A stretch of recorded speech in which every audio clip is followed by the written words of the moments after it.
शहीद हुए squadron leader अनुज वशिष्ठ गांव ककराना जिला रोहतक की शहादत पर सशत नमन करता है और शोक संतप्त परिवार के सदस्यों के प्रति अपनी हार्दिक संवेदना प्रकट करता है।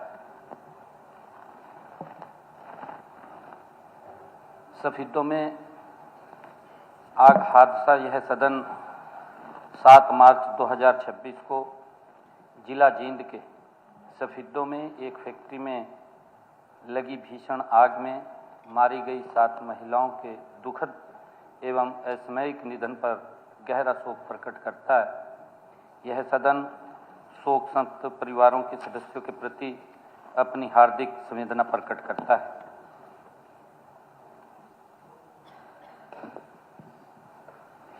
अध्यक्ष महोदय, आदरणीय मुख्यमंत्री जी ने अनुज वशिष्ठ को हाउस में श्रद्धांजलि दी।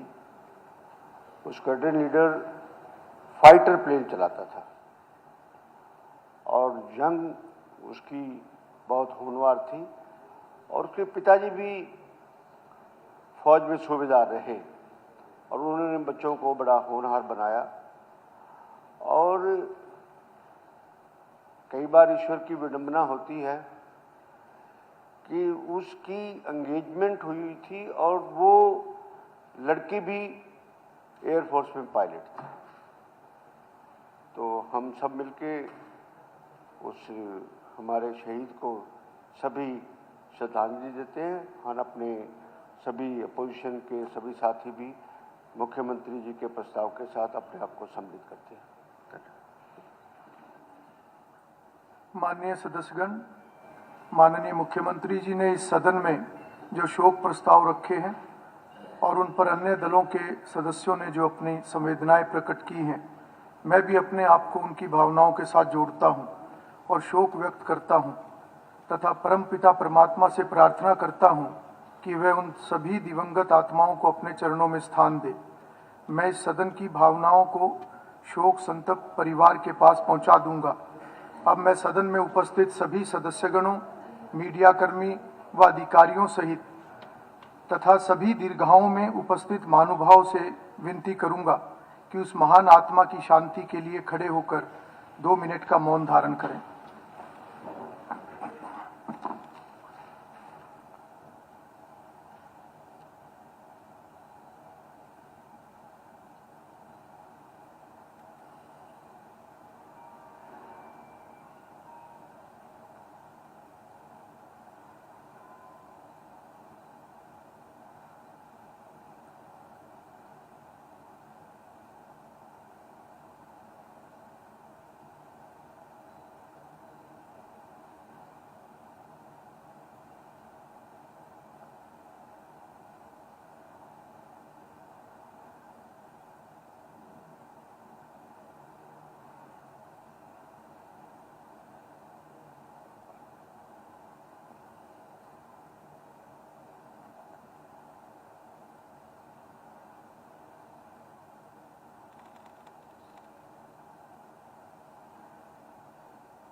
ओम शांति।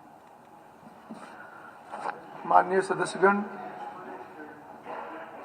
आदरणीय मुख्यमंत्री जी को मैंने प्रश्नकाल की बात करेंगे। ठीक है। माननीय सदस्यगण, अब प्रश्नकाल शुरू होता है। श्रीमती रेणु बाला। अध्यक्ष जी, प्रश्न संख्या 141। मंत्री। स्पीकर सर, चोटांग नाला, सोम नदी और नकटी नदी की सिल्ट निकालने का प्रपोजल सरकार के विचाराधीन है। वर्तमान में बोली नदी की सिल्ट निकालने का कोई प्रपोजल नहीं है। सर, चोटांग नाला की आरडी नंबर 3000 से 48,000 तक की सिल्ट निकालने के कार्य का एस्टिमेट तैयार किया जा रहा है और ये काम 30/6/26 तक पूरा कर लिया जाएगा। सोम नदी की सिल्ट निकालने के कार्य के लिए टेंडर्स इनवाइट किए गए थे, जिन्हें 15/2/26 को खोला जाना तय था, लेकिन ऑनरेबल एनजीटी कोर्ट ने दिनांक 11/2/26 को इस कार्य के एग्जीक्यूशन पर रोक लगा दी। इस मामले की सुनवाई की नेक्स्ट डेट 15/5/26 है। 15/5/26 के बाद कार्य को एक्सिक्यूट नहीं किया जा सकता, इसलिए सोम की सिल्ट निकालने के टेंडर्स कैंसिल कर दिए गए। नकटी रिवर की सिल्ट निकालने का कार्य कुछ हिस्सों में पहले ही किया जा चुका है। शेष हिस्सा में सिल्ट निकालने का कार्य फॉरेस्ट लैंड के इश्यूज़ को रिजॉल्व करने के बाद शुरू किया जाएगा। इन इश्यूज़ को फॉरेस्ट डिपार्टमेंट के साथ पहले ही उठाया जा चुका है और फॉरेस्ट रिलेटेड इश्यूज़ के सोल्यूशन के बाद नकटी नदी की सिल्ट निकालने का कार्य मॉनसून सीजन से पहले पूरा कर लिया जाएगा। अध्यक्ष जी, जैसा कि अभी बहन मंत्री श्रुति चौधरी जी ने कहा कि चौतंग नाला, सोम नदी और नकटी नदी की जो गाद है वो निकालने का प्रस्ताव विचाराधीन है। लेकिन ये मुद्दा जो मैं पिछले हमारी टर्म की 2019 से इन नदियों का मुद्दा उठाते आ रही हूँ, आज तक भी अगर मंत्री जी ने जवाब दिया है कि अपना चौतंग नाले की बुर्जी संख्या 3000 से 48,000 तक की गाद निकालने का कार्य का अनुमानन तैयार किया जा रहा है, लेकिन मैं मंत्री जी से पूछना चाहती हूँ कि कब तक तैयार होगा और कब इस नाले पर खुदाई का और इसकी गहराई का काम लगाया जाएगा। जी मंत्री। नंबर 1 तो ये है जी, जवाब देंगे? नहीं और कुछ है तो हाँ जी हाँ। और दूसरा मैं माननीय मंत्री जी से ये कहना चाहूँगी कि जो सोम नदी का है, सोम नदी की बात कही गई है जिसमें सोम नदी की गाद निकालने की निविदाएं रद्द कर दी गई हैं और ये मैं आपसे पूछना चाहती हूँ कि माननीय एनजीटी कोर्ट के दिनांक जो भी बताया 11/2/26 को इसका कार्य रद्द कर दिया गया था, रोक लगा दी गई थी, और जबकि इसकी खुदाई बहुत ज़्यादा ज़रूरी है क्योंकि सोम नदी का प्रकोप जब बाढ़ का कहर आता है तो हमारे कई गांव, दर्जनों गांव भर जैसे खानूवाड़ा है, मलिकपुर बांगर है और इतने दर्जनों गांव इस साइड के हैं जिनमें इस नदी का आतंक जो है उनके घरों तक, किसानों की हजारों एकड़ फसल जो है वो खराब हो जाती है जिससे बहुत ज़्यादा उनका नुकसान होता है। मंत्री जी, ये सबसे पहले मैं माननीय सदस्य को बताना चाहती हूँ कि पहली बार ये डिपार्टमेंट का इनिशिएटिव रहा माननीय सीएम साहब के दिशा अनुसार कि डिपार्टमेंट के तहत डीसिल्टिंग पहली बार पिछले साल करी गई सर, मारखंडा और टांगरी में, और इस बारी हम वाइडर स्कोप ले रहे हैं, बाकी जो रिवर्स हैं उनको शामिल कर रहे हैं। और माननीय सदस्य का बिल्कुल सही कहना है कि क्योंकि सोम नदी में खतरा पैदा होने की, फ्लड अगर आए तो उसमें एक खतरा पैदा होने की संभावना रहती है, और लेकिन क्योंकि ये एनजीटी माननीय ऑनरेबल एनजीटी के अंदर सब जुडिस मैटर है तो यहाँ पे थोड़ी रोकथाम लग गई, लेकिन डिपार्टमेंट के तहत हम अपने लेवल पे इसकी डीसिल्टिंग ज़रूर करेंगे।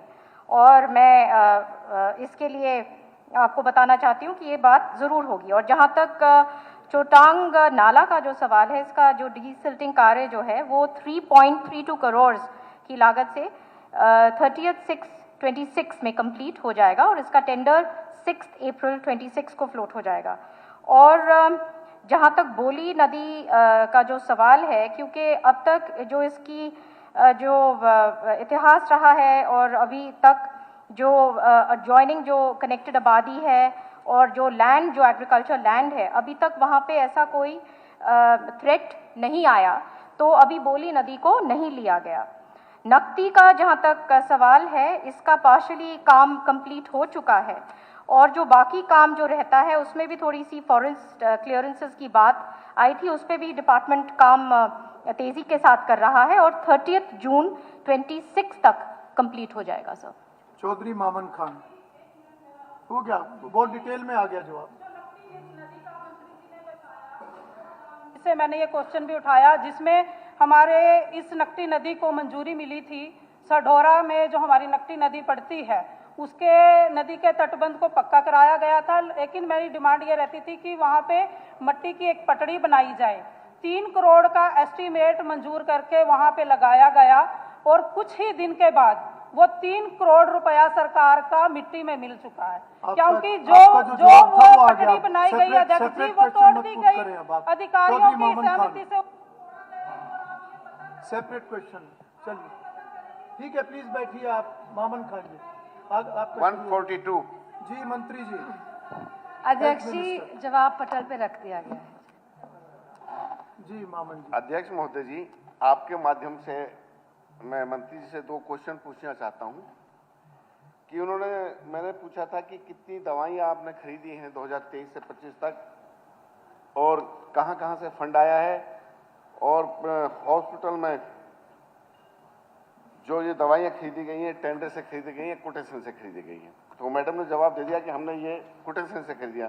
तो मेरा सर आपके माध्यम से मंत्री से पूछना है कि एक तो ये बताएं कि जब सरकार ने टेंडर के लिए घोषणा कर रहा है कि कोई भी चीज हम टेंडर से काम करेंगे तो कोटेशन से क्यों खरीदी जा रही है, और कोटेशन से कितने तक की आप दवाइयां खरीद सकते हो मिनिमम, जबकि इसमें दिखाइए कि हमने 7,29,000 की एक जगह से खरीदी, 30 लाख की एक जगह से खरीदी, 7,18,000 की। तो इसकी डिटेल मुझे पहले बताएं, दूसरा क्वेश्चन मैं बाद में पूछूंगा।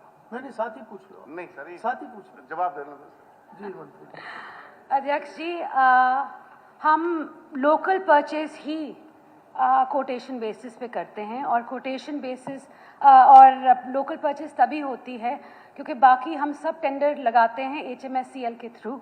HMSCL सारी दवाइयाँ खरीदती है, और अगर कोई दवाई कम पड़ जाए या उसको डिले हो जाए तभी लोकल परचेज अलाउड है, और तभी हम लोकल परचेज अलाउ करते हैं। अच्छा जी, एक तो जो इन्होंने दवाई खरीदी है लोकल परचेजिंग की कह रही है, नहू से खरीदी है, मुराद हॉस्पिटल के पास में है कोई मन्नत फार्मा। सर एक तो इतनी दवाई वहां अवेलेबल ही नहीं है नहू में, ये जान पूछ करके नहीं, 1 लाख से कम खरीदते हैं ब्रेक कर करके, ताकि हम जो इन्हें गड़बड़ी करनी होती है जो उसमें करते हैं सारी। चलो मेरी वो विषय अलग नहीं, विषय तो है। नंबर 2 मेरा क्वेश्चन ये है, बता दिया, उसमें से कुछ सप्लीमेंट्री है तो पूछो। नहीं विषय में नंबर 2 का क्वेश्चन है। नंबर 1 मैंने ये पूछा था कि यहाँ जो डॉक्टर्स हैं कि MO हैं और स्पेशलिस्ट हैं, कि हमारे मेवात में सर एक भत्ता दिया जाता है हेडक्वार्टर मेंटेन करने का, तो कितने डॉक्टर्स वहां हेडक्वार्टर मेंटेन कर रहे हैं? मैडम कही कि सारे वो कर रहे हैं मेंटेन। तो मैं हाउस में ये दिखाना चाहता हूं कि फिर हाउस को गुमराह करा गया है। 38 डॉक्टर ऐसे हैं जो हाउस मेंटेन नहीं करते, उनको स्पेशलिस्ट को 25,000 दिए जाते हैं, MO को 10,000 देते हैं। मेरे पास लिस्ट है। और एक काम और करते हैं डॉक्टर, गांव में जगह जगह से गांव वालों से एफिडेविट ले रखे हैं, जो हाउस रेंट होता है झूठा एफिडेविट लेके उन हाउस रेंट को भी ले रहे हैं। नहीं मैं पूछ लूं सर, उनके नहीं सर, मैं पूछ तो लेने दो सर, पूरा तो मेरा क्वेश्चन हो जाए। पूछोगे तो मैं उनके खिलाफ सरकार, लेक्चर थोड़ा चलेगा, सरकार क्या कर रही है, उनके खिलाफ क्या एक्शन लेगी?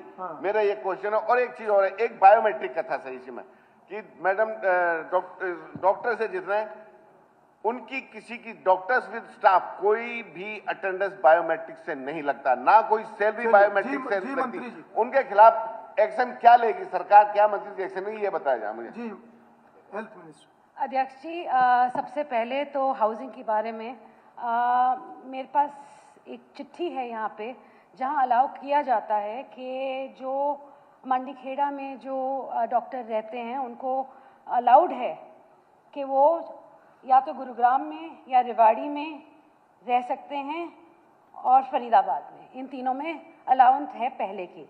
अब बात यह है कि क्योंकि उनके जो हॉस्टल थे वो कंडम घोषित हो गए हैं, और हमें ये मालूम है कि ये बहुत ही संगीन मामला है, और जल्द से जल्द हम चाहेंगे कि सारे जो डॉक्टर यहाँ पे पोस्टेड हैं वो आसपास ही रहें, तो हम इस पर प्रक्रिया जल्दी ही शुरू कर देंगे। और दूसरा क्वेश्चन इनका था सरदार जर्नैल सिंह, 143 जी, 2 थे, मैं दूसरा का जवाब ही नहीं। मंत्री जी आपको कुछ और कहना है? 1 मिनट, मंत्री जी आपको कुछ कहना है प्लीज। जी, उन्होंने बायोमेट्रिक पे पूछा था। अभी तक पूरे हरियाणा में ये मेवात के लिए ही अलग नहीं है। इन्होंने कहा कोई गुमराह कर रहे हैं, वो शब्द निकालना जी। इनको ऐसे शब्द कहने की आदत सी पड़ गई है। मैं ये ज़रूर कहूँगी कि बायोमेट्रिक में पूरे हरियाणा में आज के दिन बायोमेट्रिक सैलरी से लिंक्ड नहीं है। आज भी रजिस्टर पे काम हो रहा है। हमने कोशिश की थी, एक योजना शुरू की थी कि हम जियो फेंसिंग करें, मगर वो आज के दिन सबजुडिस हो गई है। तो हम कोशिश करेंगे आने वाले वक्त पे कि या कोई ना कोई साधन से हम ये डॉक्टरों का सैलरी इनके बायोमेट्रिक या जियो फेंसिंग से ज़रूर लिंक करें। सरदार जर्नैल सिंह, मैं आपको बाद में मौका दूंगा, मैं बोल बाद में मौका दूंगा। नहीं, प्रश्न काल मत खराब करो। सरदार जर्नैल सिंह 143 जी। जी, health minister please. Next question. अध्यक्ष जी, मेरा जवाब है नहीं। जर्नैल जी। स्वास्थ्य मंत्री जी आरती राव जी ने बड़ा सौखा जिहा जवाब दे दिता ना, लेकिन इथों पता चलता है कि सरकार लोगों के स्वास्थ्य वास्ते कितनी गंभीर है। और सर, मेरा यह जो क्वेश्चन है बहुत ही गंभीर क्वेश्चन है। जदों भी असी पिंडां दे विच कोई डेथ हो जाती है तो बैठण वास्ते कर जाते हैं, तो लोगों तो पुछते हैं भी किस तरह ये मौत हुई है। ज़्यादातर लोग यही जवाब होंदा भी कैंसर सीगा जी। और इस करके जिहड़ा है साडा जिहड़ा इलाका घग्गर दा जिन्ना भी है जी, घग्गर जिथों भी निकलती है ये सारे दे सारा इलाका जिहड़ा है ना, ये सारे दा सारा इलाका कैंसर दे नाल बहुत ज़्यादा कैंसर ने अपने पैर पसारने ने। ये बारे मुख्यमंत्री जी बैठे ने, तो आपां नूं सरकार नूं सोचना चाहिए है। और क्योंकि ਇਹਦਾ ਘੱਗਰ ਦਾ ਜਿਹੜਾ ਪਾਣੀ है बहुत ਜ਼ਹਿਰੀਲਾ पानी हो गया। ਇਹਨੂੰ ਟੈਸਟ भी पहला भी मैं विधान सभा ਦੇ ਵਿੱਚ ਦੱਸਿਆ ਸੀ भी ਇਹਦਾ पानी ਇੰਨਾ ਜ਼ਹਿਰੀਲਾ हो गया हैगा, ਨਾਲ वाले जिन्ने भी इलाके नेगे सारे ਦੇ ਸਾਰੇ ਜਿਹੜੇ ਨੇ कैंसर ਦੇ ਨਾਲ पीड़ित हो चुके नेगे। इस करके ਜਿਹੜਾ बहुत ਜ਼ਰੂਰੀ है। दूसरे ਜਿਹੜੀ है दूसरा नहरां ਦਾ पानी, नहरां ਦਾ पानी भी ਅੱਜ पीण ਦੇ लायक नहीं रहा। वो क्यों नहीं रहा? आप अपने सवाल पे रहो। हाँ, उसी का सवाल है जी। नहीं, उसे तो बिच ही आ रहा जी। मैं तुहानूं उसी का सप्लीमेंट्री है तो पूछो। हाँ जी, उसी का सप्लीमेंट्री है जी। मैं तुहानूं दस रहा जेड़े मेन नहर है अज पानी, नहर का पानी इस करके खराब हो गया कि देखो जिन्ने भी नहर के कंढे ते जिन्ने पिंड आणगे सारे पिंडां दा कुछ पानी, जिहड़े लोग नहर के बिल्कुल किनारे ते बैठे ने उन्हां दा पानी गंदा पानी भी घरां दा नहरां दे विच जा रहा है। और चलिए मंत्री जी, आप नहीं, एक मिनट नहर का विषय नहीं थे। उनका सवाल क्या था वो नहीं पूछा उन्होंने, वो भी कहीं चले गए। प्लीज आप रेलिवेंट कुछ इससे रिलेटेड है तो कुछ आप रेलिवेंट कुछ है तो बताइए। मैं आपको अलग से समय दूंगा, बाद में समय दूंगा मैं। माननीय अध्यक्ष जी, आज के दिन जब से हमारे माननीय सीएम साहब ने दूसरी बार सीएमशिप संभाली है, उसके बाद से कैंसर पे बहुत ज़्यादा उन्होंने एम्फेसिस दिया है। और डे केयर सेंटर हर डिस्ट्रिक्ट में होना चाहिए, ये सबसे बड़ी बात है। और मैं आपको बताना चाहूँगी अध्यक्ष जी कि 11/2/2026 को माननीय चीफ मिनिस्टर साहब ने डिस्ट्रिक्ट अस्पताल में कैंसर डे केयर सेंटर खोला है फतेहाबाद में। और इसके साथ साथ डेडिकेटेड कैंसर ओपीडीज भी चल रही हैं, कीमोथेरेपी वार्ड्स भी चल रही हैं और पैलेटिव केयर सभी जगह, सभी डिस्ट्रिक्ट, 22 डिस्ट्रिक्ट में, अब 23 हो गए हैं, जल्द 23 में भी हो जाएंगे। सभी डिस्ट्रिक्ट्स में इसमें फतेहाबाद भी इंक्लूडेड है, जिसमें स्पोक हब और स्पोक मॉडल चल रहा है। और हब और स्पोक मॉडल में आज के दिन फतेहाबाद लिंक्ड है पीजीआई रोहतक से। और हमारे पास आज पीजीआई रोहतक है, झज्जर है और अंबाला में अटल कैंसर केयर सेंटर है, जो कैंसर पीड़ित लोगों की सेवा और इलाज दोनों करता है। और जल्द ही जल्द हमारे पास कुटेल भी आ जाएगा जो जल्द इलाज करेगा। धन्यवाद। Shrimati Manju Chaudhary. Shri Balram Dangi. Sir, question number 145। अध्यक्ष जी, माननीय सदस्य ने अपना क्वेश्चन 4 भागों में पूछा है, ABCD। जब पहले उसका ही ना है तो चारों का अपने आप ही उसमें ना जाएगा। जो इन्होंने पूछा है उसका पटल पे भी रख दिया और उसका आंसर नाम है। स्पीकर सर, मैं आपके माध्यम से मंत्री जी से ये पूछना चाहूँगा, जब एक 2020-21 में जब किसानों को मुआवजा मिला था, जो ये हमारा 152D जो निकला है, उसमें किसानों को मुआवजा मिला और उसमें 1 साल के अंदर उन्होंने अपनी और ज़मीन कहीं खरीद के और फिर उसकी जो रजिस्ट्री करवाई, उसमें उस टाइम पे उनसे स्टाम्प ड्यूटी नहीं ली गई। उसके बाद उनको नोटिस भेजे गए हैं कि आप अपनी स्टाम्प ड्यूटी भरवाई जाए। सबसे पहले ये बात। उसके बाद सर जब सरकार लैंड एक्वायर करती है तो वो एक किस्म का मतलब ना चाहते हुए, जब लोग नहीं चाहते तभी वो करती है। तो सर मेरा आपसे ये निवेदन है आपके माध्यम से सरकार से, 2013-14 से पहले जब भी कोई जमीन एक्वायर होती थी तो उनको स्टाम्प ड्यूटी का, इसमें जब किसान 1 साल के अंदर अगर और कहीं अपनी जमीन खरीदता था तो उनको स्टाम्प ड्यूटी से छूट मिलती थी। तो मेरा आपसे, आपके माध्यम से मंत्री जी से ये निवेदन है कि उनको भी अब फिर उसी हिसाब से उनको छूट देनी चाहिए। माननीय अध्यक्ष जी, मैं आपके माध्यम से जो हमारे सदस्य की जानकारी है उसको दुरुस्त करना चाहता हूं कि ये 2010 में इन्हीं की सरकार के द्वारा सालों तक एक्विजिशन करने के बाद जब 25-30 साल राज कर लिया, उसके बाद 2010 में इन्हें लगा कि किसानों का रजिस्ट्रेशन माफ करना चाहिए। 2010 के अंदर ये वो नीति लेकर आए कि जो मुआवजा किसानों को दिया जाएगा, अगर उतनी जमीन 2 साल के अंदर किसान खरीदता है तो उसका मुआवजा माफ किया जाएगा। फिर 2013 के अंदर ही नई एक्विजिशन पॉलिसी कांग्रेस के द्वारा ही लाई गई और इन्होंने ही 3 साल के अंदर उसे विड्रॉ किया और 1 जनवरी 2014 से उसे विड्रॉ कर लिया गया कि किसी भी किसान को मुआवजा नहीं दिया जाएगा, वो स्टैंप में छूट नहीं दी जाएगी, क्योंकि मुआवजे की राशि नए कानून के तहत 3 और 4 गुना 5 गुना तक जाती है। उसके अलावा 2019-20 की जो इन्होंने बात की है, 2019-20 के अंदर कुछ लोगों ने इस तरीके की रजिस्ट्रेशन करा लिया कि जिसका वो नीति के तहत छूट नहीं बनती थी, तो उन सब लोगों को नोटिस दिए गए। ऐसी 90 करोड़ रुपए की राशि चिन्हित की गई और उसके लिए वो लोग हाई कोर्ट के अंदर गए हैं। मैटर सब जुडिश है, उनको नोटिस देने का काम सरकार ने किया क्योंकि नीति के तहत वो गलत था। श्री अनिल यादव। नहीं, ठीक जवाब आ गया। Question number 146। मंत्री जी। माननीय अध्यक्ष महोदय, माननीय